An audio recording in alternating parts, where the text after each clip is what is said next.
Your Galaxy Z Flip 5 may experience signal dropouts due to software glitches that can interfere with the device's ability to maintain a stable network connection. Physical barriers such as buildings or other large structures can also disrupt the signal. If you're having this issue, the first step is to force restart your device. This can rectify minor software glitches and bugs that could be causing the signal loss. To do this, press and hold the power button and the volume down button at the same time. Continue holding both buttons until the device vibrates and restarts.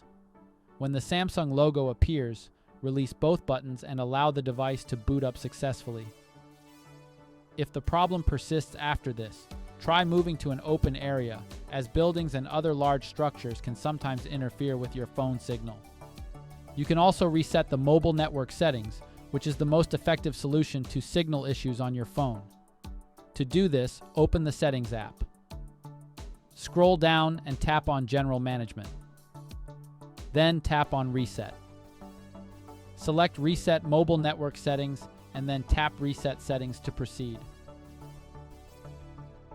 Lastly, if the problem continues, you should contact your carrier or service provider and inquire about the network in your area.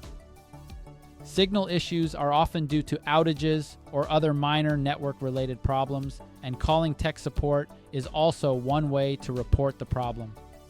We hope this troubleshooting guide can help you. Thank you for watching.